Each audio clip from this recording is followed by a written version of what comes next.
Salut, c'est Trado, content de vous retrouver pour la mise à jour de l'analyse technique de Selectis, tradable à partir de la plateforme de CMC Markets. Alors, je vous rappelle les règles du jeu. Le plus important, ce sont les fondamentaux. Il faut que vous ayez une opinion haussière ou baissière sur la base des fondamentaux. Et une fois que vous aurez une opinion, eh bien, l'analyse technique peut vous donner des points d'entrée d'achat ou de spéculation à la baisse qui sont opportuns. Alors on va commencer par l'origine du mouvement en cours. Alors Selectis est ici confronté à une baisse très importante depuis qu'il a eu bloqué sur cette horizontale noire ici, ce niveau de résistance qui a déjà fait tampon en juin, enfin fin mai, début juin et également fin mars. Et cette barrière s'est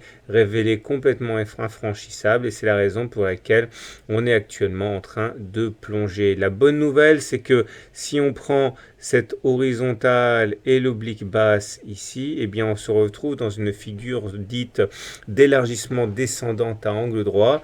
Et la bonne nouvelle, c'est donc que ce genre de figure se casse beaucoup plus souvent par le haut que par le bas. On verra que les objectifs sont variés, mais déjà, sachez que si on devait casser par le haut, la façon la plus élémentaire de tracer un objectif, c'est de prendre la hauteur de la première oscillation que l'on reporterait au-dessus du point de cassure. Ça donnerait un objectif très significatif. Mais pour l'instant, c'est un petit peu précoce.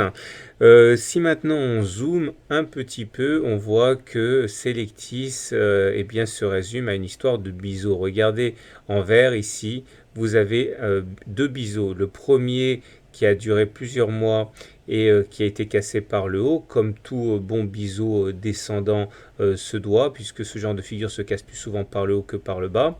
Alors les objectifs sont assez faciles à calculer. Il s'agit d'aller rallier les points auxquels on a accroché la borne haute. Donc voici le premier biseau.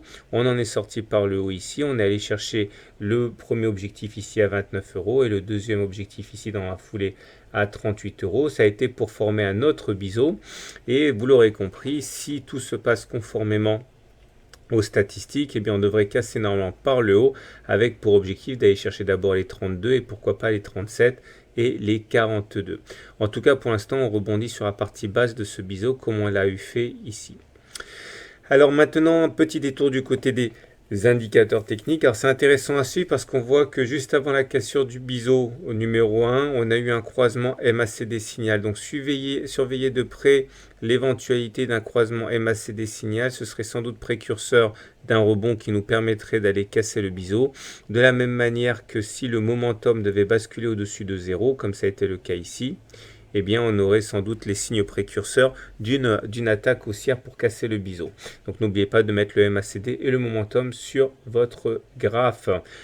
On va terminer avec une analyse de type Ishimoku qui montre qu'on ne peut pas s'attendre décemment à une attaque haussière tant qu'on sera en dessous du nuage. Regardez, ça c'est le nuage. Quand on est en dessous du nuage, on est en tendance baissière. Quand on est en dessous du nuage, au-dessus du nuage, on est en tendance haussière. Vous voyez que quand on passe au-dessus du nuage, généralement, il y a une impulsion haussière. Inversement, quand on est en dessous du nuage, on est dans une zone de vulnérabilité à la baisse. Donc il faudrait passer normalement au-dessus de 33 euros pour basculer en tendance haussière au regard du système Ishimoku et avoir une impulsion d'importance. Donc si on résume, si vous avez une stratégie haussière sur Selectis au regard des fondamentaux de la valeur, vous pouvez acheter maintenant parce qu'on est au contact du bas du biseau.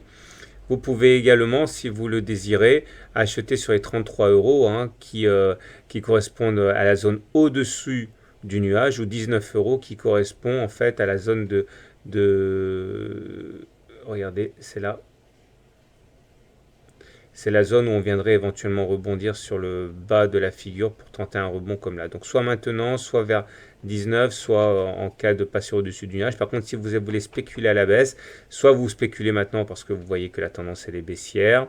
Vous pouvez également spéculer à la baisse en cas de cassure du biseau par le bas. C'est rare, mais ça arrive. Si on clôture deux fois dessus en dessous du biseau, eh bien, ce serait quand même un signal de faiblesse important. Voilà, je vous renvoie aux fondamentaux et je vous souhaite une bonne journée, de bons trades. À très bientôt pour une autre analyse technique.